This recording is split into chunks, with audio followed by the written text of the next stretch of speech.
한국의 초대받은 이진수입니다. 조금 전에 신태경 대표가 소개 말씀을 하셨지만 제가 이 강연장으로 걸어 들어오면서 깜짝 놀랐습니다. 100명이 넘는 분들께서 태극기를 흔들면서 행사장 입구에서 저를 맞아 주셨습니다. 이렇게 열기가 뜨거운 것은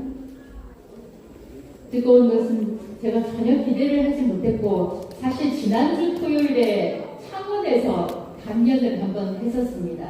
강연을 한번 했었는데 60여 분 정도가 오셔서 강연을 들으셨는데요. 대구에서 이렇게 많은 분들이 모여주실 줄 정말 몰랐습니다.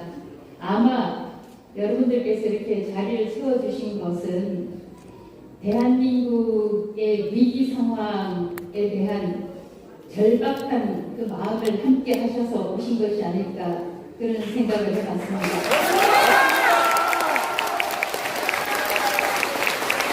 조금 전에 선거위에서 관계자가 나오셔서 설명을 하셨지만 이 자리는 어떤 다른 목적이 있는 것이 아니라 제가 2024년 작년 7월 31일에 방송통신위원장으로 취임을 해서 이틀 만에 탄핵을 당했고, 마침 이걸 제가 만들지는 않았는데 준비하신 분이 이게 제가 탄핵 심판 끝나고 기각이 됐을 때 찍혔던 사진입니다.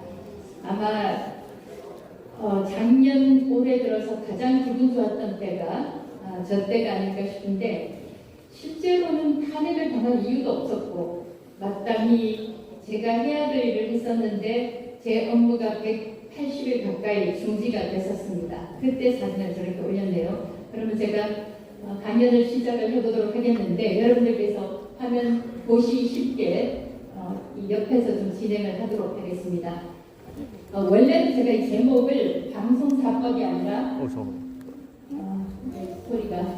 방송사법이 아니라 언론이 무너지면, 언론이 침묵하면 대한민국이 무너진다, 이런 제목을 잡았었는데, 실제 여러분들께서 소위 레거시 미디어를 보시면 대한민국이 어떻게 돌아가는지 잘 모르십니다. 그리고 방송 3법, 방송 4법 이렇게 하니까 좀 어렵잖아요. 일반 시민들께서 언론이 중요하다는 것은 아시지만 도대체 이 방송 4법이 어떻게 바뀌어서 어떻게 대한민국을 바꿀 수 있을지 이 설명을 드리고자 나왔습니다. 그리고 저는 방송통신위원장으로 있었고 직접적으로 그걸 체험을 했기 때문에 여러분들에게 비교적 소상하게 제가 겪은 일들을 설명해 드릴 위치에 있지 않나, 그렇게 생각해 봅니다. 최근에 그 기사를 제가 가져와 봤는데요. 왼쪽은 MBC, 오른쪽은 TV조선 방송 뉴스입니다. 제가 하이라이트를 좀 했는데, 이게 보면은 4월 4일 올해 윤석열 대통령에 대한 탄핵 심판이 나왔던 그 당일날의 뉴스를 비교를 한 거거든요. 한번 비교를 해보시죠. MBC의 그 앵커가 한 거의 클로징 멘트에서 한 말인데요. 제가 그대로 옮겨봤어요. 그래도 이 시간들을 훗날 우리 아이들과 후손들은 대한민국 민주주의의 가장 빛나는 날들 중 하나로 기억할 겁니다. 그리고 오늘이 헌법재판소의 결정으로 이루어진 것 같아 보여도 사실 오늘을 이뤄낸 주인공은 두려움을 이겨내고 마음을 모은 시민 여러분들입니다. 이렇게 MBC는 보도를 했고요. TV조선 한번 보시죠. 헌법재판소는 윤 대통령의 주장을 하나도 인정하지 않았습니다. 다만 거대 야당의 횡포에 대해 조금은 지적하고 관용과 자제, 대화와 타협을 요구했습니다. 이렇게 되어 있죠. 여러분들 두 개 비교해 보시면 어떤 느낌이 드세요? 진짜 잘못됐다고. 왼쪽은 보면 그 앵커의 가치 판단이 아주 많이 들어가 있습니다. 사실 판단은 시청자들에게 맡기고 판단은 국민들에게 맡기고 팩트를 전달해 주는 것이 저는 언론의 사명이라고 생각하는 사람 중에 한 사람인데요. 물론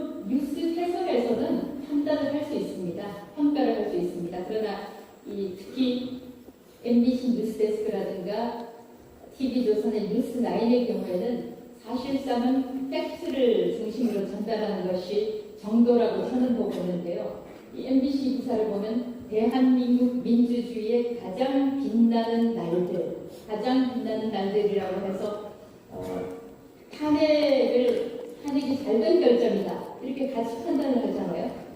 TV조선 같은 경우는 헌법재판소가 윤 대통령의 주장을 인정하지 않았지만 또 거대 야당의 횡포에 대해서도 지적을 했다는 사실을 같이 공개를 했죠.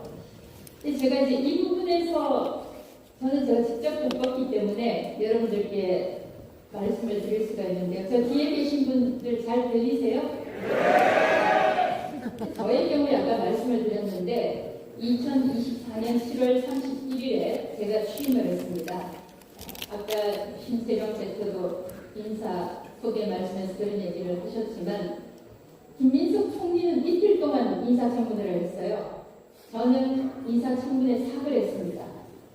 사을 했고 그 소위 저는 빵 제 돈으로 제가 먹을 건 제 돈으로 사 먹습니다. 참고로 말씀드리면 그런데 아까 신 대표도 이야기를 했지만 해임하기 직전에 굉장히 그 환경 미화하시는 분들, 또 경비하시는 분들, 운전하시는 분들, 그때 당시에 기자나 TV들은 압도적 다수의 아마 대부분이었을 텐데 파업을 했었기 때문에 그분들한테 선물용으로 빵을 제가요 지금 정확히 기억나지 않습니다. 거의 뭐 7, 8년, 9년 전의 일이기 때문에 그걸 가지고 이제 프레이밍을 하는데 업무 카드 같은 경우도 저는 제가 스스로 깨끗하다고 자부하고 있기 때문에 공개 안 해도 되는 거를 제가 공개를 해가지고 그 순환을 받았습니다.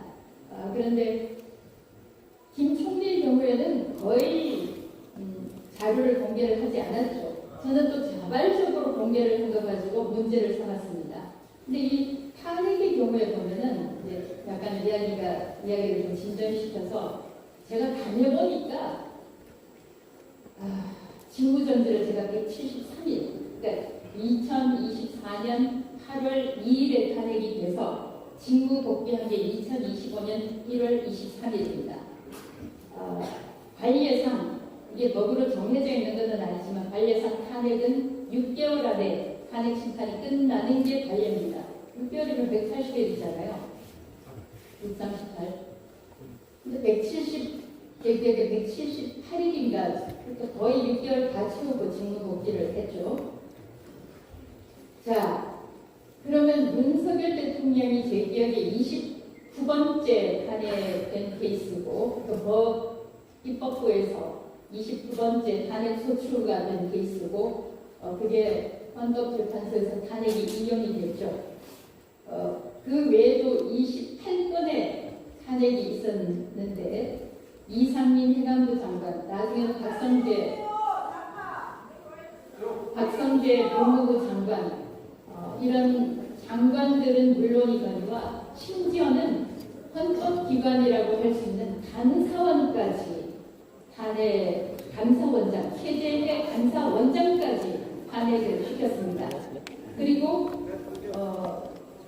사실 기관장, 어느 기관이나 회사도 마찬가지고 장이 가지고 있는 두 개의 큰 권한이 뭐겠습니까? 인사권과 예산권입니다.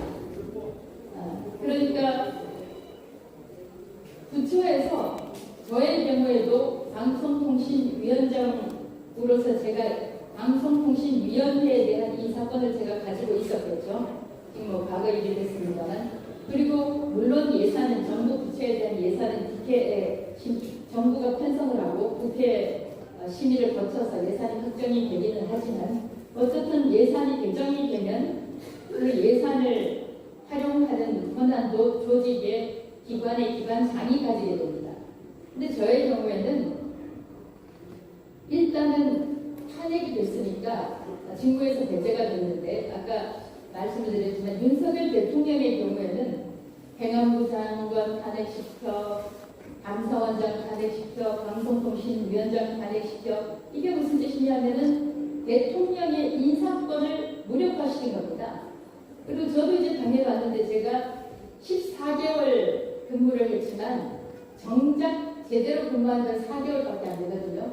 4개월밖에 안 되는데 심지어는 제가 얼마나 미웠으면 비서실에 대한 운영비도 주지를 않았습니다. 그래서 제가 비서실 운영비를 제가 냈어요. 대략 400만 원, 500만 원 정도 될 것 같은데 초기에는 차량 유류비도 기름값도 제가 냈습니다. 근데 그게 대통령으로 치면 대통령실 특활비를 주지를 않은 거거든요. 그러니까 이제 그게 비서실장이든 비서관이든 행정관이든 대통령실에서 근무하는 사람들은 월급, 물론 이제 월급을 가지고 업무를 볼 수도 있지만 월급 외에 업무를 추진하는 비용이 들 거 아닙니까? 영원으로 만들었어요. 검찰에서 활동하는 그 특활비를 영원으로 만들었습니다. 그러니까 이건 무슨 뜻이냐면 대통령, 그러니까 민주당 입법부죠. 대통령으로 인정 못하겠다. 장관을 다 날려버리고 그 다음에 대통령실 운영비도 주지 않겠다.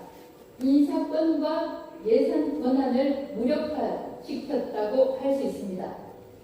여러분들이 이제 뉴스를 보시면 뉴스에서 이렇게 뭐 특활비도 영원으로 만들었습니다. 검찰의 특활비도 영원으로 만들었습니다. 이렇게 이제 들으시잖아요. 저는 이게 무슨 뜻인지 압니다. 왜? 제가 당해봤으니까요. 그리고 이 법이라는 게 얼마나 무서운 것이냐 하면 그냥 법으로 입법부에서 탄핵소추안을 발의하는 순간 저는 사무실 못 나갑니다. 저를 지원하기 위해서 일을 했던 차량 그 주사 또 비서실 그 인력들 모든 것이 다 끊깁니다. 일을 하지 말라는 겁니다. 왜? 이진숙이 민주당한테는 반대가 되는 인물이라고 판단을 하는 것 빼고는 전 다른 의미를 찾지를 못하겠어요. 그러니까 제가 이런 그 직무 정지 탄핵을 당해봤는데 28건에 30건에 가까운 탄핵을 경험한 대통령은 어땠을까? 그런 생각을 해보게 돼요. 저는 제가 당해봐서 합니다. 자, 그 다음에 이제 지금 대구 MBC 사장도 제가 참 아꼈던 후배인데 국제부에서 제가 많이 괴롭혔습니다. 괴롭혔다는 뜻은 뭐 달리 괴롭힌 게 아니라 일을 너무 잘하는 사람이었기 때문에 휴일에도 좀 일도 시키고 그래서 정말 참 열심히 일했던 후배가 대구 MBC 사장으로 와서 다행이라고 생각을 했는데 이 MBC가 제가 30년 넘게 일을 했던 사랑했던 MBC가 지금 어떻게 됐느냐 한번 보십시오. 자, 2020년 10월 북한의 이제 열병식입니다. 이때는 보면은 김정은이 그 사진을 오른쪽 우리가 이런 걸 이제 어깨거리라고 하는데 오른쪽 어깨거리에다가 두고 한번 그 자막 비교 한번 해보십시오. 밤축제로 꾸민 열병식을 이제 축제라고 표현했죠. 벌써 긍정적인 게 보이죠. 남녀 동포와 손 맞잡기. 저는 이런 건 정말 좀 괴로운데 남녀 할 때 기억이 아니고 키읔이에요. 직업병인데 요즘 자막 프린트 굉장히 많이 나옵니다. 이렇게 돼 있는데 자 윤석열 대통령 때 국군의 날에 열병식을 했는데 올해 또 대규모에다가 또 다운로드까지 찍어가지고 대규모 크게 했다는 걸 이제 부정적으로 묘사를 하면서 또 저건 또 뭡니까? 군사정권 방불에는 또 다운도 안 쳐도 돼요. 근데 이렇게 할 수 있습니까? 정말 일부 시민들은 도대체 특정 공영방송이 그러니까 공영방송이라고 우리가 진짜 이 방송사에서 이렇게 막 올리고 그러는 방송사고라 그러는데 미안한데 이 삐거리면 듣는 분들 굉장히 불쾌하신데 좀 낫죠. 이런 식으로 비교할 수 있습니까? 정말 최근에 보니까 대통령도 또 그렇게 얘기를 했더라고요. 업무 보고 받으면서 북한에서는 가만히 대한민국이 부침할까봐 걱정한다고. 근데 사람이 사상의 자유가 있으니까 그렇게 생각할 수 있어요. 근데 그걸 말하는 순간 그것도 최고 행정부 수반, 행정부의 최고 지도자가 왜 그 북한의 우려를 전달을 합니까? 그 다음에 이제 이건 제가 또 직접 그 자료도 다 모아놓고 기록을 해둔 건데, 제가 2012년에 MBC에서 기획홍보본부장으로 있으면서 파업을 담당을 했습니다. 파업을 담당하는 부서가 기획본부 아니겠습니까? 근데 이때도 사상 최장, MBC 사상 최장 170일 파업을 했습니다. 근데 이 파업이 어떻게 기록이 되냐면은 MBC 역사상 경영진이 이긴 승리를 거둔 최초의 파업이라고 합니다. 통상은 보면은 뭐 저도 그 전에 사장들께 임원들께 들은 이야기지만 20일 파업을 한다, 30일 파업을 한다 그러면 마지막에 이제 노사가 합의를 하죠. 합의를 하는 건 뭐 좋은 일이지만 임금 협상이나 근로 조건과 관련한 협상은 타협을 해야 하고, 저는 뭐 노조는 아주 마땅히 필요한 존재라고 생각합니다. 참고로 저는 노조를 반대하는 게 아니에요. 그런데 MBC의 경우에는 민노총 노조가 압도적 같습니다. 2022년 이제 그 가장 최근의 통계를 보면은 노조 가입할 수 있는 소위 그 정규직 사원이 한 1,600, 700명 정도 되는데 그 중에서 1,200명이 민노총 노조원인 걸로 기록에 나타나 있습니다. 1,600, 700명 중에서 1,200명이면 사실상 모든 권한을 민노총 노조가 가지고 있다고 보시면 됩니다. 근데 이제 이 2012년 이때는 저희가 경영진이 이겼던 최초의 파업이었어요. 그러니까 통상 보면은 이제 마지막 순간에 노사가 어떤 일을 하느냐 하면은 보도본부장 바꿔라, 보도국장 바꿔라 하면서 뭐 2명 정도 노조 쪽에서 2명 정도 이제 사람 이름을 줍니다. 그럼 오케이, 우리가 이렇게 줄게 라고 하면서 파업이 끝나는데 2011년에는 그러지 않았습니다. 경영진이 민노총 노조와 타협하지 않고 승리를 거뒀어요. 저는 제가 그래서 한번 물어봤습니다. 민노총 언론노조 위원장한테, 그때 윤모 언론위원장이었는데, 당신네들은 정치 권력으로부터 권력을 비판하는 것이 언론의 미션, 본래 사명이라고 하면서 왜 언론사 노조가, 그것도 공영방송사 노조가 왜 민노총을 상급기관으로 두고 있느냐. 또 산업 권력, 당신네들은 재벌 영향, 재벌이 어떤 뭐 기사 부탁하고 이런 거가 드러나면 그거 엄청나게 비판하지 않느냐. 그런데 어떻게 사실상 정치 집단이라고 할 수 있는 민노총을 상급기관으로 두느냐. 여러분 어떻게 되냐면요. MBC 1200여 명이 노조원이라고 하면 그냥 노조비가 지금 뭐 얼마인지 모르겠습니다만 그때 제일 많았던 데 3, 40만 원씩 나갔습니다. 그게 이제 민노총으로 바로 들어갑니다. 그럼 민노총이 이제 하급 산하 기관에 비용을 보내주는 거거든요. 그렇게 이제 얘기를 했더니 그 위원장 지금 현재 위원장은 아닙니다. 우리는 민노총한테 뭐 이런 기사 써라 저런 기사 써라 이렇게 우리가 데일리로 보고를 받거나 하지 않는다 그러더라고요. 그런데 제가 하나 더 묻고 싶어요. 그렇다고 하면 왜 노조비를 거기다가 주죠? 그렇게 아무런 관계가 없으면 그 개인 아닙니까?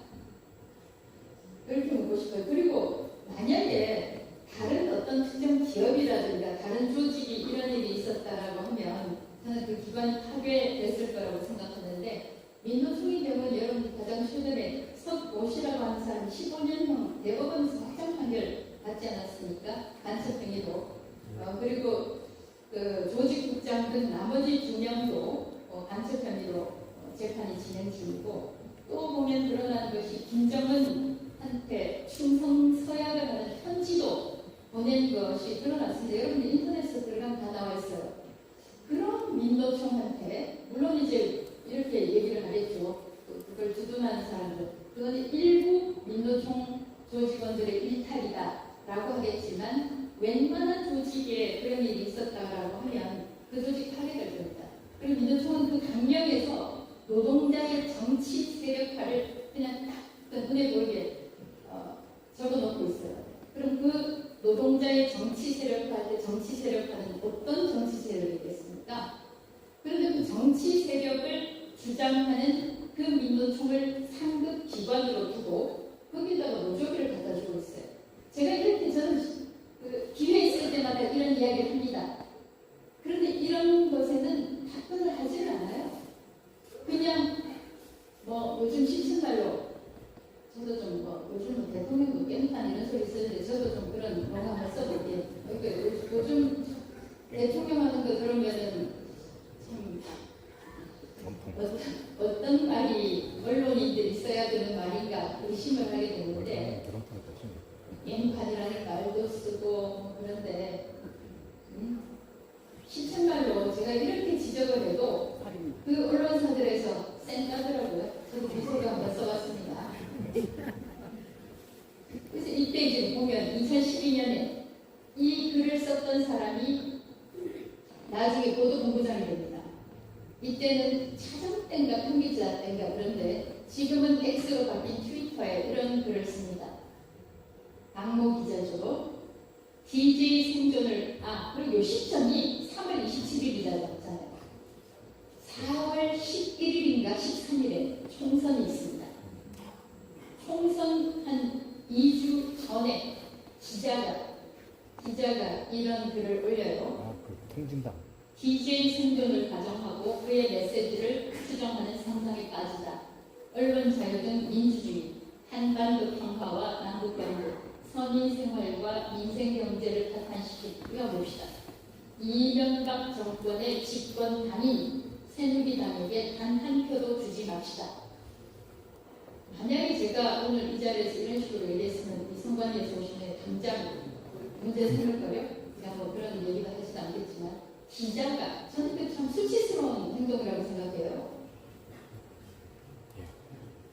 약간 얘기를 해나가면 제가 방송위원장 있을 때 이틀 만에 탄핵 소추당하고 정말 너무 어이없고, 거기다가 민주당 의원들은 나가서 방송 등에 나가서 이지수 탄핵 정당하게 시켰다 이렇게 주장하는데, 제가 탄핵 잘못됐다고 얘기하니까 정치 중립 위반, 민주당이라는 말 집어넣었다고 정치 중립 위반으로 그렇지 않습니까? 거기다가 선거가 있을지도 모르는데 선거법 위반으로 척하니 걸어놨어요. 근데 지금 이 기자가 이런 글을 올릴 수 있습니까?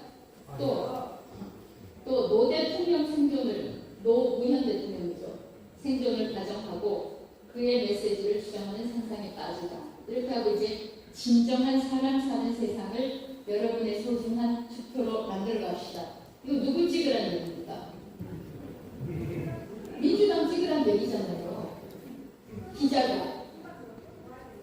그리고 또 다른 트위터를 보면은 지난 4년에 대한 심판을 해야 되지요. 이거 기자가 할 수 있습니까? 그런데 당시 그때 170일 파업하고 할 때 기자들이, PD들이 이런 일을 하고 다녔습니다. 제가 보도를 해야죠. MBC가 어떤 특정한 역사의 시기, 순간순간에 이렇게 이제 변모해 가는 과정을 저는 보고서 개탄을 금할 수가 없습니다. 그런데 당시에 노조위원장이었던 친구는 이제 10년 지난 다음에 기술본부장 임원이 됐고, 이 글을 썼던 기자는 보도본부장이 됐습니다. 이런 생각을 하고 있었던 사람이 보도본부장이 됐을 때 어떤 기사가 나오겠습니까? 아까 북한 열병식 기사는 지극히 당연한 결과라고 할 수 있겠죠. 여러분께서 이제 매일 이런 뉴스를 보시고 하기 때문에 이 텔레비전이라는 건 사실, 뉴스라는 건 사실 습관이거든요. 특히 이제 KBS 같은 경우는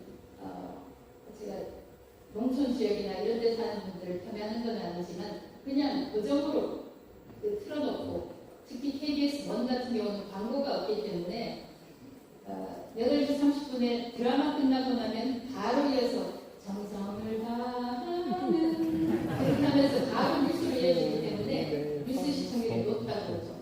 그래서 이제 매일 습관적으로 보는 거기 때문에 북한 열병식, 김정은 열병식도 굉장히 축제 분위기가 있는데 북한도 좀 자유스럽게 보이는데 방축제 이렇게 이제 정말 가랑비에 옷 젖듯이 그렇게 스며들어요. 우리가 원치 않죠. 그리고 이제 참 이것도 역사의 아이러니인데 MBC에서 노조위원장 출신으로 사장이 된 박성재 사장이 한 말을 또 이제 제가 받아들였다고 봤는데요. 딱 보면 100만 명, 이게 나중에 회자가 많이 됐습니다. 이런 시각을 가지고 있는 사람이 MBC 사장이 됐고, 그리고 뭐 소위 조국 수호 집회에서 서초동에서 사람 모인 거에 대해서 이야기하면서 아마 그때 당시에 TBS 김어준 방송에 나가서 했던 걸로 알고 있어요. 그렇게 했고, 그 다음에 이제 강화문에서는 우파 시민들이 그때 조국 물러나라고 주장했던, 그리고 그때 당시에 반문재인 정부 시위를 했던 그 시위 현장에 모인 사람들, 약간 마시간 사람들 이렇게 이제 표현을 했거든요. 근데 참 그 일에 아이러니가 뭐냐면 이 박 사장 같은 경우도 이제 공영방송 역할 이렇게 이야기를 하고, 저도 또 공영방송의 역할에 대해서 이야기를 지금 하고 있으니 얼마나 아이러니입니까? 거기서 이게 또 진짜 역사가 보이는 게, 이 사람의 또 아들은 지금 소위 뉴 어게인 운동을 하고 있는 자유대학의 공동대표입니다. 그래서 부모님하고 같이 살다가 지금 의견이 달라서, 정치적인 시각이 달라서 나와서 따로 생각한다고. 참고로 지금 오늘도 여기 청년들이 많이 오셨지만, 저는 이제 우리 연세 되신 분들은 일종의 디폴트라고 보고, 그 기본 요금이라고 보고, 초기화는 기초 화면이라고 보고, 최근에 그래도 대한민국이 앞으로 잘 되겠구나라고 희망을 가지는 게 이 2030 청년입니다. 이 2030 청년은 지금 대한민국의 2030 청년이 전 세계에서 가장 똑똑한 청년입니다. 자격증도 제일 많고,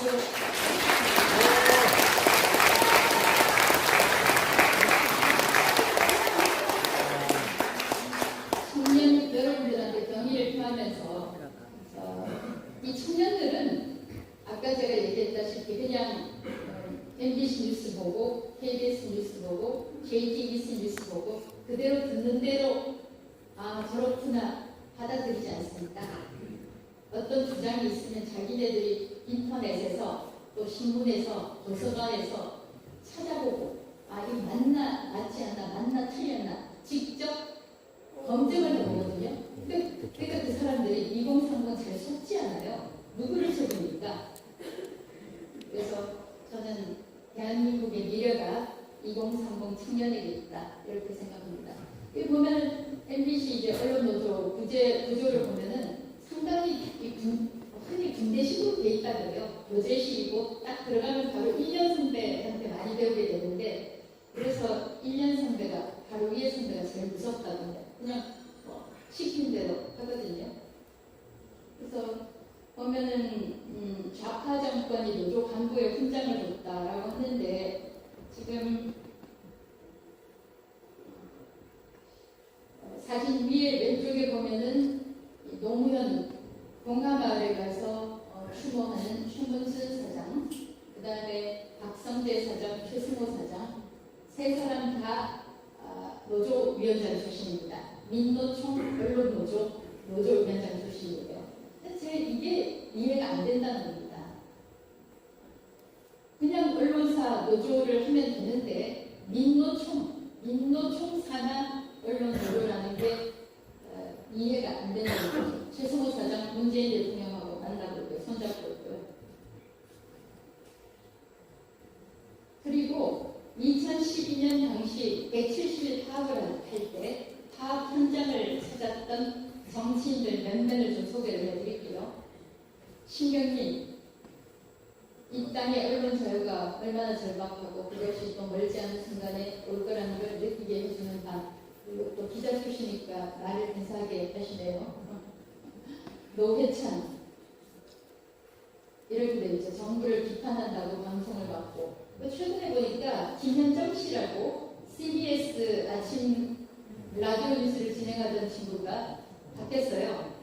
근데 작년인가 이재명 대표 시절에 김현정 씨가 이재명 대표 민주당을 프레이밍을 했다고 매우 비판을 한 적이 있거든요. 근데 뭐 내려간다고 해서 그 직접적으로 연결시킬 수 있을지는 모르겠지만 그런 일이 있었습니다. 그다음 이정희, 유시민, 문재인, 신상정, 문성근 이런 사람들이 다 MBC의 내부 파업 현장을 찾아서 이렇게 연설도 하고 지지도 하고 그렇게 현장을 찾아서 독려를 했다는 거죠. 그리고 이 몇몇 한번 보세요. 서기호, 천정배, 한명숙, 박영선, 전병헌, 정동영, 노웅래, 최민희, 임수경, 김기식, 김지윤, 권영길, 박홍근. 근데 제가 이런 거를 보면서 말이죠. 어떤 생각을 했냐면 아까 그 신 대표가 그람시 진지전 이렇게 얘기했지만 이런 게 하루아침에 일어나지 않아요. 지금 대한민국 여러분들 대한민국을 걱정하시는 분들이 많이 모였지만 대한민국이 이렇게 된 거는 하루아침에 이루어지지 않습니다. 이게 2012년이라고 했잖아요. 끊임없이 그들은 서로를 독려하고 가서 응원해주고 챙겨주고 그렇게 하는 거 여러분들 아마 보셨을 겁니다. 작가 이문열 씨가 한 이야기가 떠오르는데요. 그게 아마 2024년 말인가 조선일보하고 인터뷰했던 건데 전 대한민국 사람은 자기가 우파라고 말은 하는데 좌파처럼 행동한다는 거거든요. 왜 그렇게 됐습니까? 자기는 스스로 나 우파야 이렇게 생각하고 말도 하는데 실제로 행동은 좌파처럼 한다는 거죠. 그게 이제 계속해서 언론, 그다음에 작가, 영화계 소위 그 개념 배우들 있잖아요. 그 개념 배우라고 있잖아요. 또 개념이 있다, 인식이 있다, 배운 사람이다. 그런 개념 배우들이 끊임없이 사적인 자리에서 또 이제 좌파 집회를 하게 되면 거기 가서 지지 발언도 하고 그러니까 저렇게 하는 게 멋있는 거구나, 개념이 있는 거구나 이렇게 되는 거거든요. 하루아침에 일어나지 않습니다. 이제 제가 개인적으로 당한 일인데 제가 이제 그 노조 파업과 관련해서 그때 당연히 회사에 대해서 비난도 하고 비판도 하고 이렇게 되면 징계를 당연히 해야 되잖아요. 근데 제가 이제 그 책임자였었기 때문에 우리 집 앞에 가지고 아파트 입구에 저렇게 이제 1인 시위를 하더라고요. 그러니까 이제 정치인들도 MBC 파업을 공조하고 저도 이거 보면 집단회고 책임자 제가 집단회고를 시킨 게 아니고 인사위원회에서 그 징계를 결정하는데도 제가 말하자면 표적이 되는 거죠. 그래서 우리 집 앞에서 이렇게 하는데 우리 애가 그때 초등학교 1학년인가 그런데 진짜 애가 오면서 볼까봐 참 걱정이 많이 되더라고요. 그래서 이제 제가 경찰에 신고를 해가지고 이게 얼굴 사진을 박아서 하는 거는 불법이거든요. 그렇게 했더니 여기 여성이 매일 바꿔가지고 시민단체에서 와서 합니다. 여성이 이제 사진을 빼고 사진 밑에 저기다 붙였죠. 그리고 시민들도 이렇게 행동을 해요. 제가 참 이 좌파 시민단체를 칭찬을 하는 것처럼 들리지만 정말 이쪽은 행동을 열심히 합니다. 그래서 제가 이제 이 사람들 고소해가지고 50만 원 월급만 받았습니다. 이 보면은 이 사람들 있잖아요. 피켓 들고 김장겸 퇴진, 고영준 퇴진, 이진수 사장님 퇴진하기 좋은 날입니다. 지금 제가 대전 MBC 있던 되거든요. 그 유의선은 박문진 이사인데 이렇게 하는 저 사람들 있죠. 대부분 다 기자, PD 직원들입니다. 저런 걸 보면서 여러분 정말 기자, PD, 지식인이라고 생각하잖아요. 지식인들은 저렇게 하고 있어요. 하는데 그래서 이제 이 보면은 우리는 유의선 교수님이 그렇습니다. 자랑스러운 이화의 스승으로 나가주세요. 그래서 유의선 박문진 이사가 나가고 또 다른 박문진 이사가 나가면서 박문진 이사가 말하자면 국민의힘 계열 이사들이 6명, 민주당 계열 이사가 3명 있었는데 2명이 나가니까 이게 역전이 돼서 공영방송 김장겸, 고대영 사장들 다 쫓겨났습니다. 근데 반면 지금은 문재인 대통령 때 임명됐던 박문진 이사, MBC 대주주 이사가 아직까지 남아있고 또 EBS 유시순, 유시민 씨 누나죠. 역시 문재인 대통령 때 임명됐던 이사장들이 윤석열 정부 하나 거쳐서 아직까지 이사장하고 있습니다. 그리고 저 같은 경우도 대전 MBC에 있을 때 출근하려고 가면은 엘리베이터를 계속해서 문 여는 거 그런 거 있지 않습니까? 제 사무실로 올라가려고 그러면 계속해서 문 여는 걸 열어가지고 못 올라가게 하고 이진숙은 물러가라. 사진도 보시면 알겠지만 제일 못 나온 사진이 있어가지고 대전 시내 곳곳에 현수막 걸어서 집단으로 책임자 이진숙은 물러나라. 그런 식으로 이제 참기를 주는 거죠. 그래서 지금 보면 이제 눈에 띄는 게 이 아래줄 왼쪽에서 세 번째 보면은 최대현.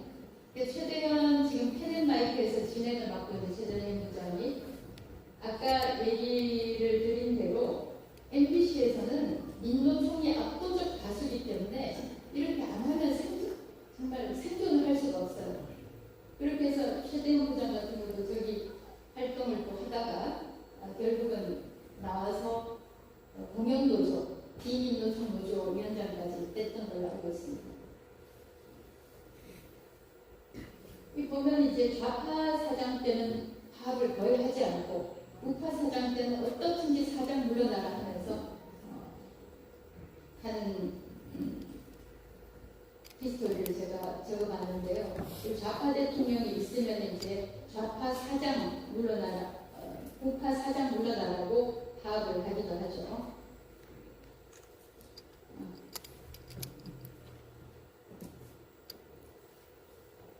지금 이제 조금 전에 말씀드린 대로 KBS 공영방송 이런 방송사들입니다. KBS, MBC, EBS, YTN, 연합뉴스 TV 이렇게 돼 있는데 KBS 같은 경우는 이제 이사장과 사장이 바뀌었고 아까 말씀드린 대로 MBC는 문재인 대통령 때 임명됐던 이사장과 사장들이 그대로 자리를 지키고 있습니다. 임명된 날짜들을 한번 보십시오. 2018, 2021, 2022, 2023 이렇게 되었죠. 그리고 YTN은 사실상 유진그룹이 주식을 사서 대주주가 됐는데 이게 이제 다시 원래대로 다시 주인 없는 회사 그러니까 이전의 상태로 돌아가는 것을 지금 추진을 하고 있습니다. 민영 방송이 됐는데 다시 이제 원래대로 돌리겠다는 거죠. 그리고 이제 그 방송 3법이라고 하면 통상 이제 KBS, MBC, EBS 세 개의 공영 방송에 관한 것이고요. 방통위법은 이제 저를 잘라냈던 방미통위법을 만들어서 이걸 없애버렸죠. 이걸 방송사법이라고 합니다. 그래서 방송통신위원회 아예 이제 없애버렸죠. 보면은 재석 180인, 국민의힘은 퇴장하고 민주당은 압도적 다수가 180명 중에서 170가지고 반대가 2인인데 저의 추정은 이준석, 천하람 이 두 명이 반대지 않을까 추정하고 있습니다. 근데 이게 이제 여러분들께서 좀 익숙하지 않을 수 있는 이 방송 3법에 대해서 좀 그 설명을 드리면 지금 이게 이미 법제화가 돼가지고 바꿀 수가 없습니다. 바꿀 수가 없는데 이거 보시면 자 가장 크게 많이 달라지는 게 현재라는 게 이제 이전이 됐겠죠. KBS 이사가 11명, MBC, EBS 이사가 9명씩으로 돼 있었잖아요. 근데 이게 숫자가 늘어납니다. 15명, 13명, 13명 늘어나는데 이게 여기서 달라지는 게 뭐냐? 가장 큰 특징은요. 지금 현재 만약에 이게 제 예상대로 안 되면 제가 사과하겠습니다. 현재대로라면 민변하고 전교조만 들어가야 돼 있어요. 만약에 민변하고 전교조 안 들어가면 제가 사과하겠습니다. 공식 통해서 페이스북을 통해서 요즘은 제가 페이스북을 통해서 공식 입장을 내고 있기 때문에 어떻게 되냐? 자, KBS의 경우 한번 보세요. 국회 추천 이제 국회가 직접적으로 추천하는 인원이 6명, 5명, 5명 이렇게 됩니다. 이렇게 되면 얼마나 또 이제 폐단이 일어나냐 하면은 방송에 여러분들 보면 뭐 소위 좌편을 우편을 이렇게 하는데 또 자기네들 임명해줄 그 사람들한테 잘 보이려고 하면 굉장히 저는 이제 오히려 양극화가 정치적 양극화가 더 심화될 것 같아서 매우 우려가 되고요. 자, 시청자위원회 2명, 임직원 3명, 방송미디어협회 2명, 자, 여기 변호사단체 2명 이렇게 됐죠. 물론 이제 그 강미통이라는 데서 규칙을 정해서 어떤 단체를 추천하느냐 이렇게 됐는데 상식적으로 보면 변호사협회에서 한 명 추천하게 되고 그 다음에 이제 민변이 들어갈 가능성이 매우 높습니다. 자, 그럼 어떻게 되느냐? KBS하고 MBC 이사 추천하는데 민변 일자리가 2명 더 생기겠죠. 이렇게 이제 일자리가 확대가 되고 일자리가 늘어나고 또 그 다음에 일자리가 늘어나는 게 아니라 그들이 그러면 어떤 이념 성향의 사장을 뽑겠냐라는 겁니다. 그 다음에 이제 EBS에 보세요. 교육단체 2명도 있죠. 교육단체에 이전에는 교육단체 1명이었는데 전교조가 들어갈 가능성이 매우 높다는 거죠. 전교조도 일자리 하나 더 생깁니다.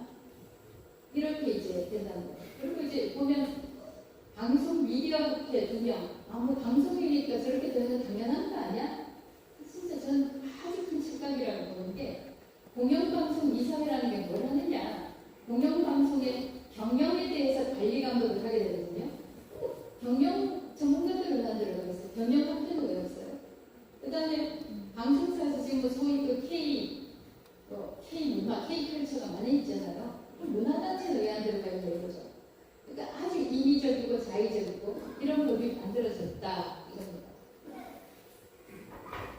그리고 이제 정리한 거고요. 그리고 그렇게 되고 난 다음에도 보면 이제 뭐 경향상으로 사장 후보 추천위원회를 거쳐가지고 뽑게 되는데 3명을 추천하게 되는데 항상 3명을 추천하게 되면은 3명 다 소위 뭐 우파가 되기는 좀 어렵겠죠, 그죠?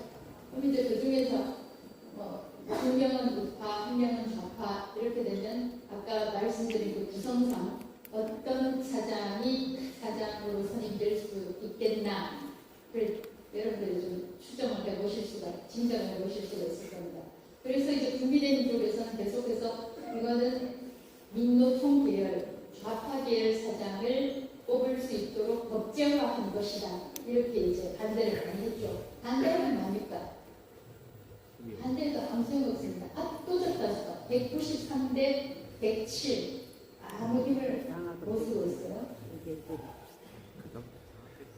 그리고 이제 그 뽑고 난다 사장 뽑고 나온 다음에도 어떻게 되느냐? 이게 법제화가 보도 책임자가 보도국장 또 뭐 시사 뭐 회사에 따라서 그렇지만 시사 제작국장, 시사 교양국장 이런 소위 보도와 관련된 국장들을 임명 동의제를 하게 되어 있는데 이건 이제 과반을 자 MBC 같은 데서 1200명이 노조원인데 과반 되는 게 물어보나 많아겠죠. 그럼 누가 원하는 보도국장이 되겠습니까?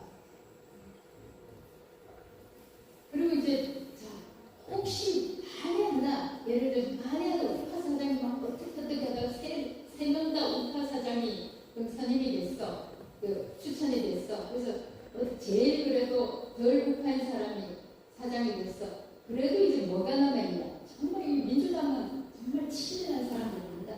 그래서 이걸 하나 더 막을 하나 더 만들어놨어요. 그게 편성위원회입니다.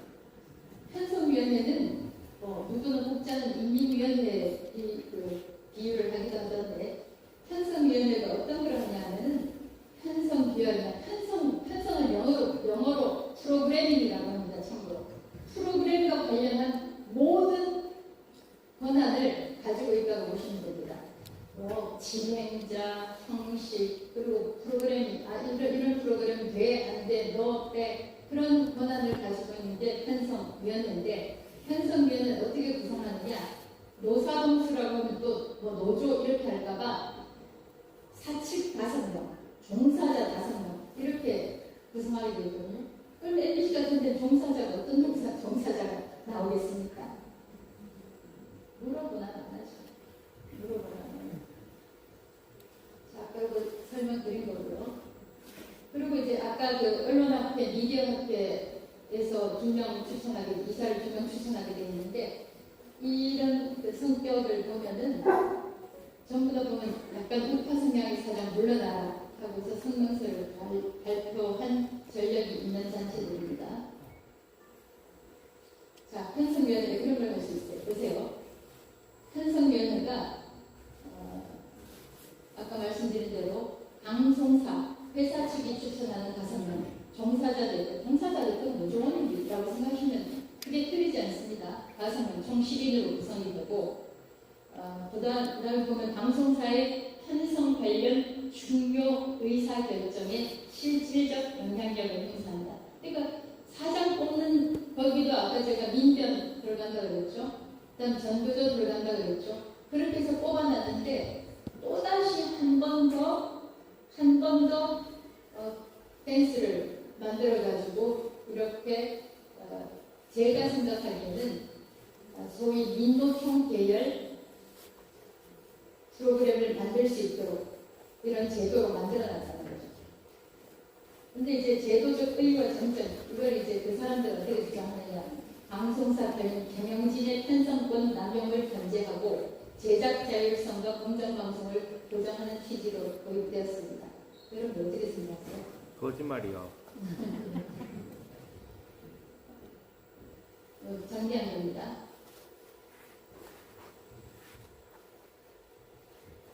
그리고 또 이제 걱정되는 게 뭐가 있느냐. 얼마 전에 대통령이 업무 보고를 받으면서 뭐라 그랬냐 하면은 그렇게 얘기를 했어요. 그 방송 미디어통신 심의위원회.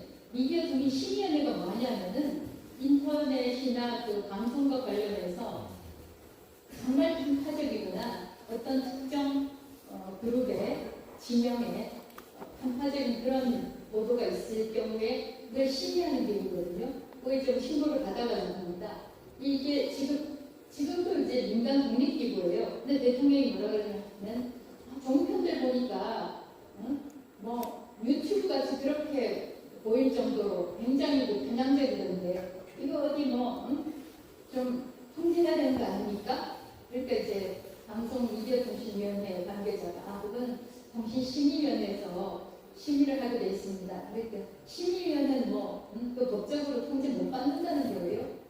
이렇게 이제 묻던데 지금 어떻게 만들어놨냐면은 지금까지는 민간 독립기구이기 때문에 대통령이 임명은 하지만 이게 독립기구의 위원장으로 활동을 했거든요. 근데 지금 어떻게 만들었냐면은 탄핵을 할 수 있게 됐어요. 그러면 예를 들어서 정권으로 치면 정권과 부합하는 방식으로 시위를 안 하면 그냥 탄핵시켜버리면 되잖아요. 그럼 어떻게 하겠습니까? 그 사람이 자기 목 생각한다고 만약에 자기 목을 생각한다고 하면 정권에 부합하는 그런 시위를 하게 되겠죠. 아무래도 그렇게 지금 만들어놨어요. 그리고 심의위원회조차 정권 아래 있게 되는 그런 결과가 와서 심지어는 소위 그 좌파 진보단체에서도 다 반대했습니다. 근데 반대한 거 아닙니까? 민주당이 다수에서 통과시켜줬어요. 그리고 이제 제가 썼지만 방통위가 이제 방미통위가 됐는데 미디어 세 글자 넣고 이진숙 세 글자 빼버렸어요. 차이는 딱 그거 하나밖에 없습니다. 그리고 이제 물론 가기부에서 한 30명 정도 정도는 그 정도. 그러니까 그 정도는 법 바꾸거나 기관 안 없애도 되거든요. 근데 제가 얼마나 미웠으면 제가 이제 그 국무회의 처음 참석을 해가지고 3특검 있지 않습니까? 이게 지금 얼마나 기가 막히는 일이냐면 첫 번째 이제 제가 사실 그때는 새 정부가 새 대통령이 선출이 될 거고 처음 이재명 대통령이 참석하는 그 국무회의인데 아무래도 이제 그때 당시는 윤석열 대통령 때 임명된 사람들이 국무위원으로 장관들이 있었잖아요. 인사를 하는데 본인도 좀 불편했던지 뭐 웃으면서 합시다 이렇게 하면서 끝나고 다 돌아가면서 합수를 하잖아요. 저도 했죠. 인사는 뭐 해야 되니까. 근데 그래서 많이 본 것 같은데 뭐 반갑습니다 하고 인사를 잘했죠. 그때까지 좋았습니다. 좋았는데 이제 3특검 윤석열 대통령 때는 이걸 이제 거부권을 행사를 해가지고 법으로 통과가 되지를 않았는데 그걸 각 부처에서 제2요구권, 거부권을 건의를 했던 그 장관들이 말을 바꿔가지고 통과시켜야 될 그 순간이에요. 저는 이제 그 3특검에 대해서 반대 입장을 분명하게 했습니다. 이 지금 민주당이 추진하고 있는 3특검법은 내란특검법, 김건희특검법, 최상병 특검법 이거는 정치보복으로 비칠 수 있다. 국민의힘은 한 사람도 들어가지 않고 추천권이 없고 민주당하고 조국당에서는 추천 권한을 가지고 있는데 이렇게 되면 정치보복으로 비칠 수 있다. 이재명 대통령은 선거운동 기간 동안에도 그랬고 대통령으로 선출되고 난 다음에도 나는 통합의 대통령이 되겠다 이렇게 얘기를 했는데 이런 식으로 하면 정치보복으로 비치지 않겠냐 그런 얘기를 했는데 제가 그러고서 4번 정도 참석하다가 잘렸습니다.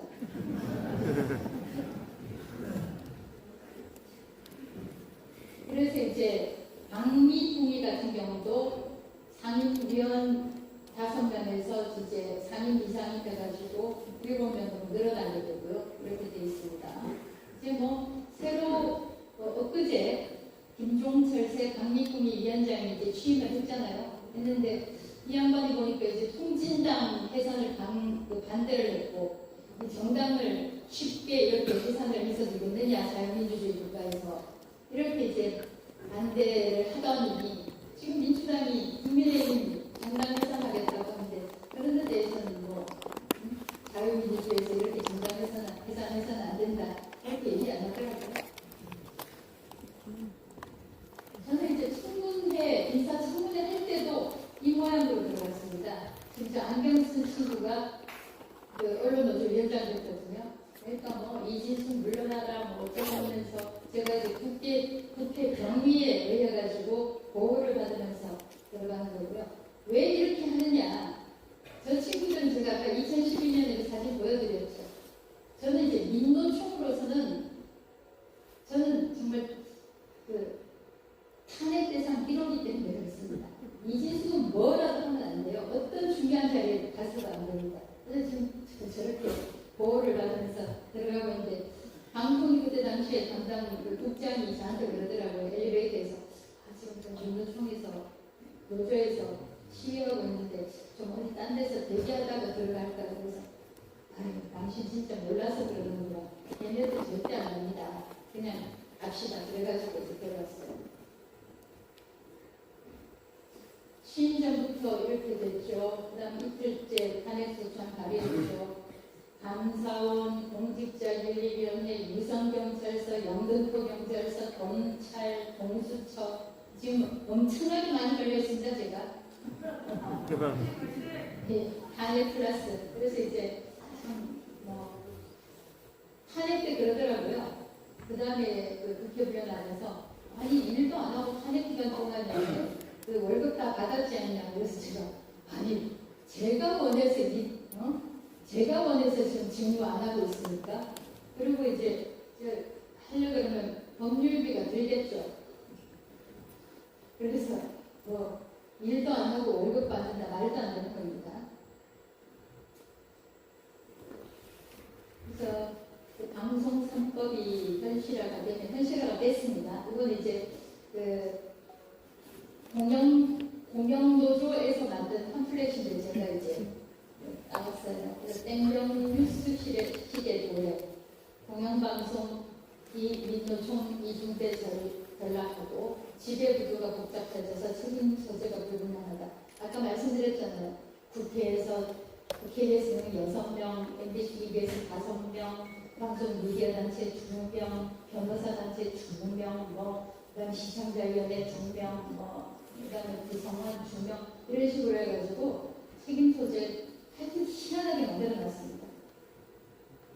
그다음 YTN 등 민영방송까지 장악 이렇게 됐는데 이게 왜 민영방송까지 장악됐냐면 편성위원회 이게 모든 보도 기능을 가진 모든 방송사에는 편성위원회를 의무적으로 설치를 해야 돼요. 설치를 안 하면 1년 이하의 징역이나 3천만 원 이상의 과태료를 내야 되거든요. 근데 방송사로서는 어떤 면에서 보면 3천만 원 아무것도 아니라라고 할 수가 있겠지만 이게 방송사 재허가 재승인에 반영이 된다는 거죠. 이거 사실상 모든 보도 기능을 가지고 있는 방송사의 목줄을 쥐고 있는 거나 마찬가지입니다. YTN 이제 여성 복귀시키려고 편성위원회 의무화하고 보도 책임자 임명 동의자하면 어떻게 되겠습니까? 지금 이게 현실이 됐습니다. 참고로. 자, 아까 왜 그런 이런 일이 생겼냐?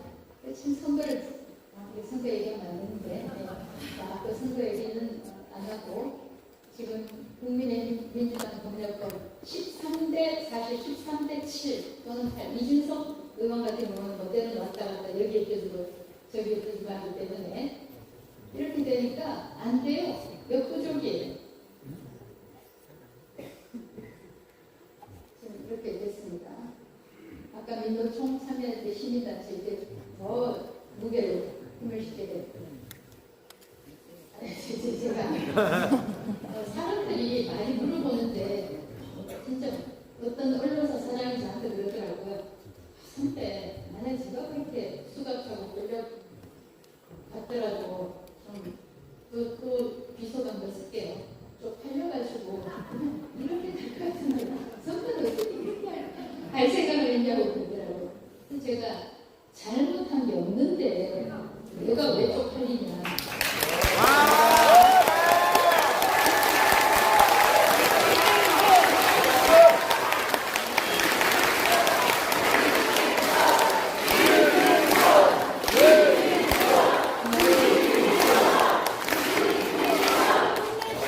사실은 이 카바도 제가 강설한 적이 있어요. 아니 수박을 채워놓고 카바는 왜 씌우냐. 카바 벗겨라. 그랬거든요. 그랬더니 인권 때문에 카바 씌워야 돼. 정말 의의가 없었습니다.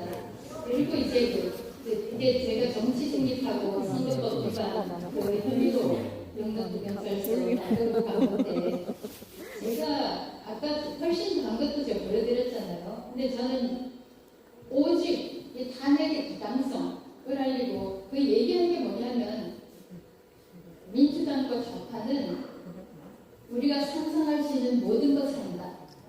우리가 상상하지 못하는 것도 한다. 이 말 가지고 선거법하고 정치 중립 벌였다니까요.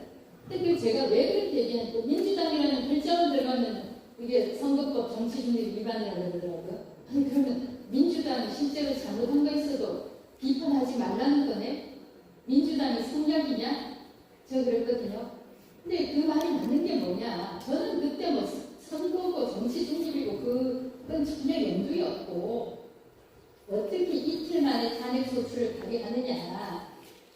저를 탄핵하는 거는 제가 생각했어요. 상상할 수 있는 거는. 이틀 만에 하는 건 상상할 수 없는 일. 저는 그 차원에서 했는데 이걸 선거법으로 집어넣으라고 지금 이렇게 하더라고요. 그래서 만드시는 분이 있고 제가 이게 참 그래서 우리가 어떻게 해야 되냐 마무리를 짓겠습니다. 여러분 제가 가는 장소마다 말씀드리는데 말과 몸과 돈으로 세상이 바뀝니다. 무슨 뜻이냐? 여러분들 새로운 정보 얻었으면 주변에 알리세요. 항상 일 보면은 제가 지금 어떤 면에서 이건 선거하고 상관없는 겁니다. 뒤에서 몸을 기도했습니다. 뒤에서 몸을 기도하면 한 분밖에 없어요. 그리고 또 그런 분들이 또 딴 데 가서 딴 사람한테도 뒤에서 몸을 기도한다고 하지 않을까 그런 생각이 듭니다. 앞에서 시끄럽게 도와야 됩니다. 맞습니다.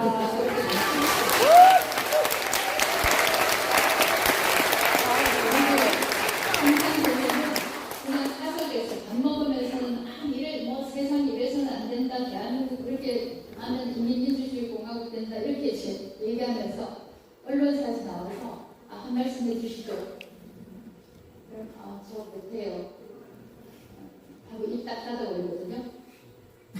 부지런히 말하고 정말 또 이런 그 집회나 불의와 규정을 규탄하는 그런 집회가 있으면 몸으로 나타나야 됩니다. 몸으로 나타나야지.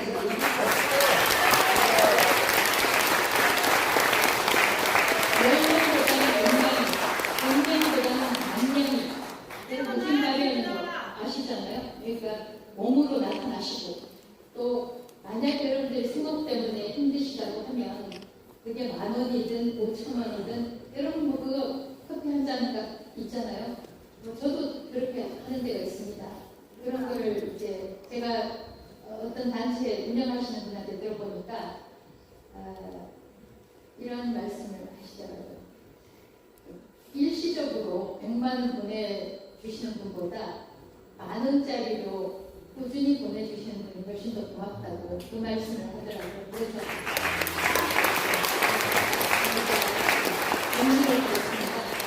제가 이제 제 이야기를 했는데 왜 제 이야기를 말씀을 드렸냐. 제가 이 정말 부당한 아주 무도한 그런 일들을 겪었기 때문에 저의 이야기를 하면서 여러분들께 말씀을 드리는 것이 조금 더 현실성이 있지 않겠냐 그런 차원에서 말씀을 드렸고요. 방송 사건 관련해서 많습니다. 여러분들 그럼 뭘 해야 되느냐. 만약 여러분들께서 편파보도 이런 게 있으면 방송미디어통신위원회 신고도 하시고 그 다음 방송사에 전화하시고 행동을 해야 됩니다. 자꾸 사석에서만 얘기하면 절대로 안 달라져요. 그리고 제가 이제 여러분께 드리고 싶은 말씀은 아까 그 언론사에서 나오셔가지고 묻던데 뭐 내년 총선 내년 선거 출마냐 이렇게 하는데 저는 어떻게 되어 있느냐. 헌법재판소에 가처분하고 헌법소원을 신청을 했습니다.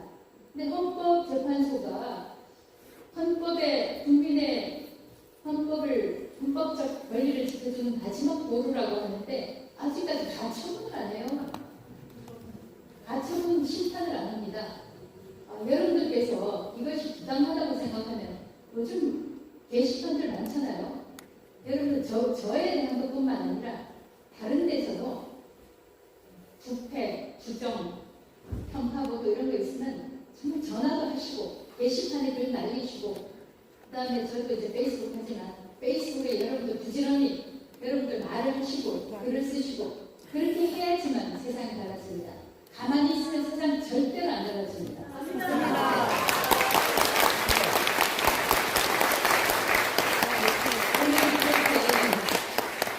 수요일이면 얼마나 귀중한 시간입니까? 이렇게 정말 자리 다 채워주신 여러분들께 제가 눈물 나도 정말 고맙습니다. 잊지 않겠습니다. 감사합니다.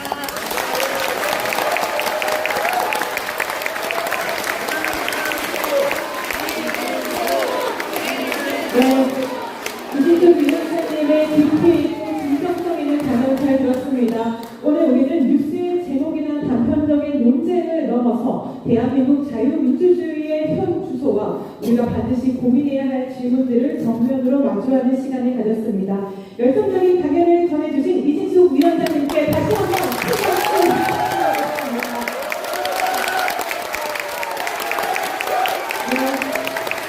네, 고맙습니다.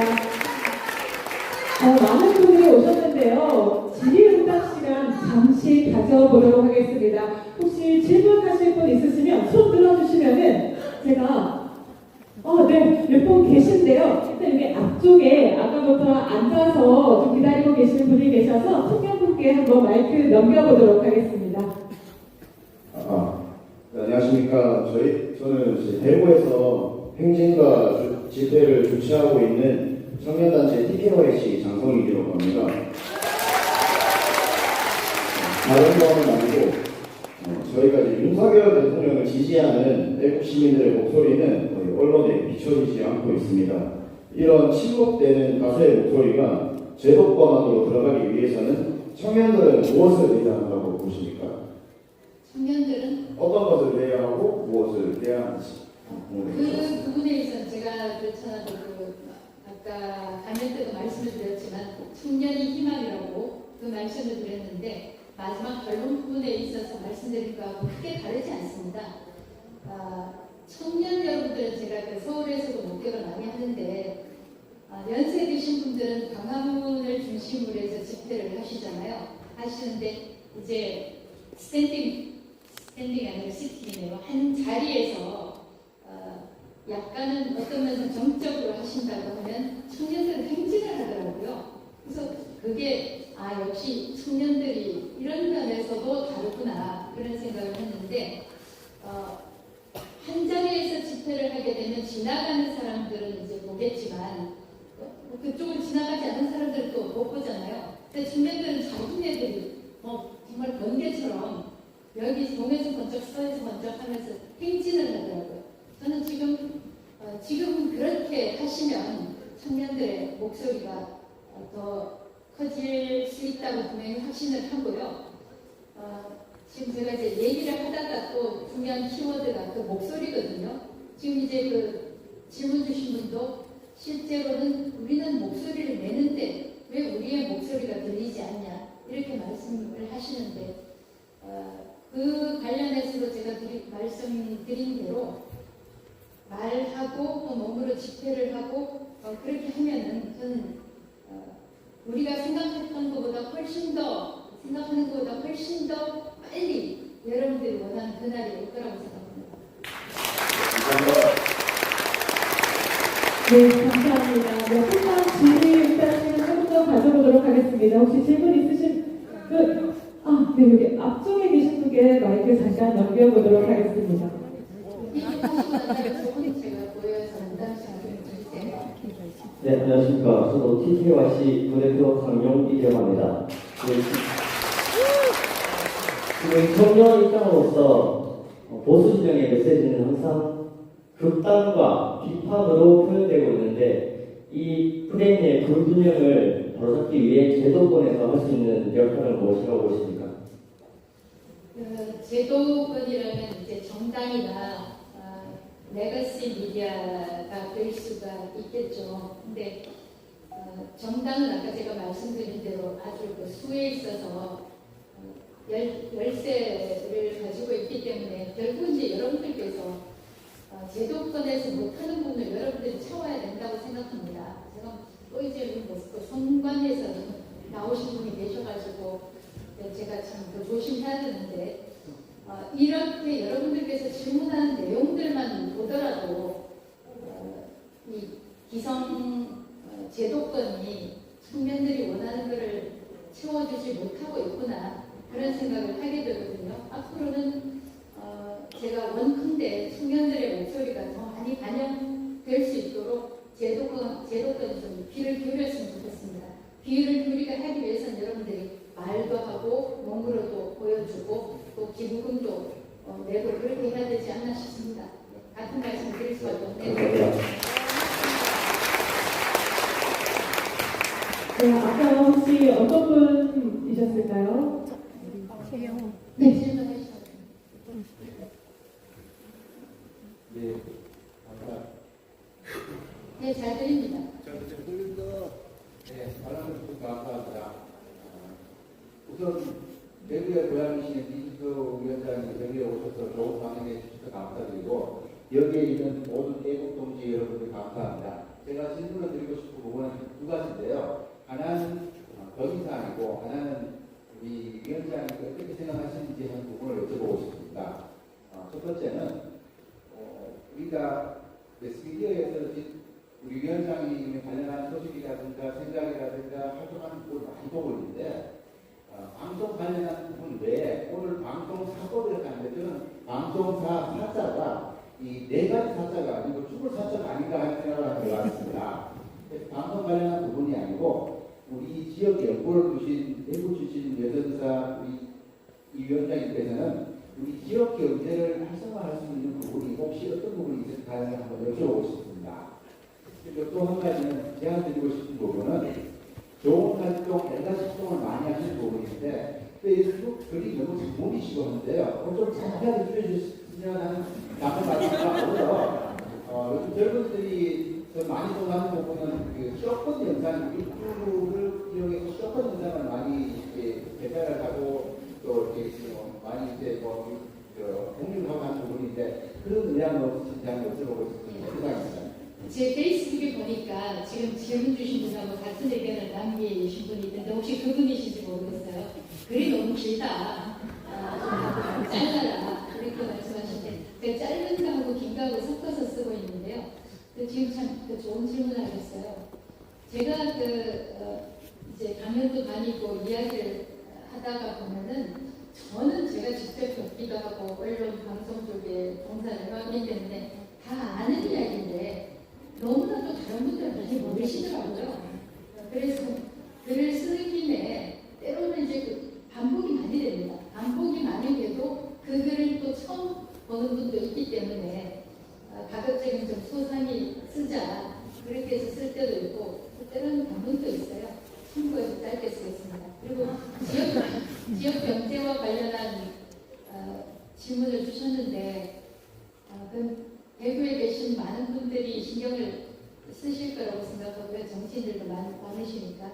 저는 다만 이제 이렇게는 한 말씀만 드리고 싶어요. 다른 분들이 답변을 하셔야 되는 문제이기 때문에. 지금까지 하던 대로 말고 다른 방식으로 하면 잘 될 것 같아요.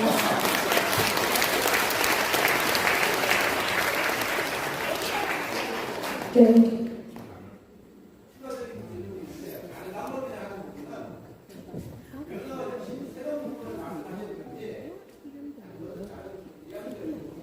제가 부모님 다른 분한테 질문에 기회를 드리기 위해서 감사합니다. 네, 시간과 계산 저희가 한두 분 질문만 더 받아보도록 하겠습니다. 네, 여기 앞쪽에 계신 여성분 질문 받아보도록 하겠습니다. 안녕하십니까. TKUSB 권광민입니다. 자유의 방대한 가치에 대해서도 가장 높게 생각하시는 가치는 어떤 건지, 자유를 지키기 위해서 저희 국민이 가져야 하는 마음가짐은 어떤 건지 궁극적으로 좀 알 수 있는 방법이 있나 좀 여쭤보고 싶습니다. 좋은 질문 감사합니다. 자유. 최근에도 대한민국 보면은 민주라는 부분이 많이 강조가 되고 자유의 가치는 우리가 점점 잃어가는 거 아닌가 그런 생각이 들거든요.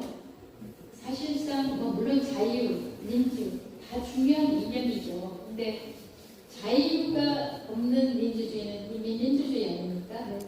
그래서 직업 선택의 자유, 지금 질문을 주신 분도 청년분이니까 최근에 보면 그냥 쉬었다.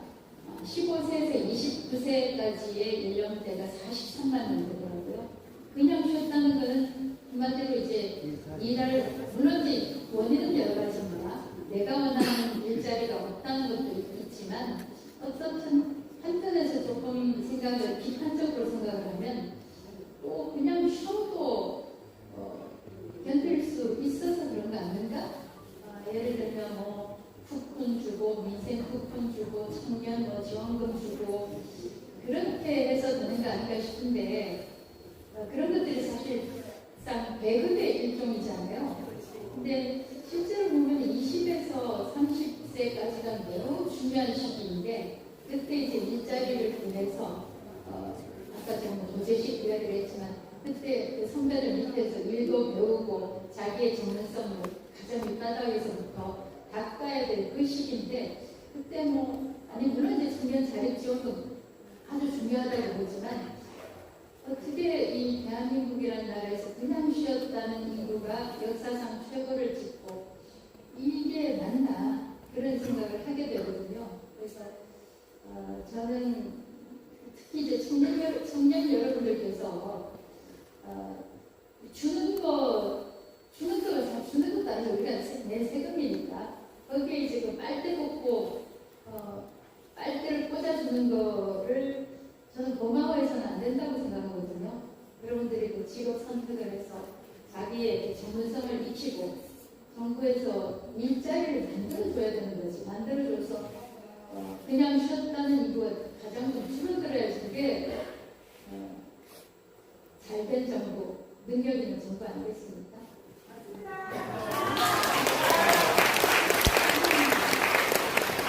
네, 마지막으로 한 분만 질문을 받고 넘어가도록 하겠습니다. 끝에 계신 모자 쓰신 분께 마이크 넘기겠습니다. 정치를 할 생각은 있습니까? 모든 사람은 다 정치적인 동물이니까요. 제가 하고 싶은 거는 네. 지금 보수파가 이렇게 예배를 이유가 대한민국 보수파의 정치인들이 가장 문제점이 뭐냐면 감사한 겁니다. 국민이 자기를 지지해 주는 게 당연한 거예요. 옛날에 양반들이 종이 아무리 잘해도 감사를 먹고 종이 잘하는 게 당연한 거라고. 이런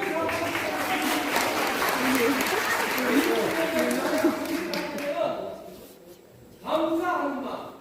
오늘 이렇게 와서 이국 위원장이 전화에 지시도 못하고 또 불러서 걸어서 이렇게 정치를 많이 가족국 이런 분들을 해가지고 민주주의는 평생의 마음에 가슴에 담아두고 이런 분들을 내가 이해했었다.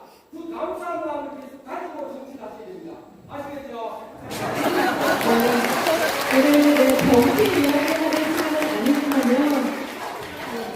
모든 사람은 이제 정치적인 동물이니까. 그런데 지금 말씀 주신 부분은 제가 영등포 경찰서에서 정말 그 뼈에 사무치게 느끼던 거였습니다. 여러분들은 모르겠어요. 그냥 뭐 누구 온다니까 한번 가보자. 물론 그렇게 오시진 않겠죠. 근데 한 분 한 분 발걸음 주신 게 얼마나 귀한지 저는 압니다. 그리고 영등포에서 저 조사 갔을 때 조사실에서 이진숙 힘내라 이 말씀을 주신 게 참 그 눈물나게 고맙더라고요. 그리고 여러분들이 여기 모이신 것 자체가 목소리입니다. 목소리고 모든 그 정치를 하는 사람들이 말씀 주신 대로 그 목소리를 잊어서는 안 되고 목소리 주권 국가가 되지 않겠습니까?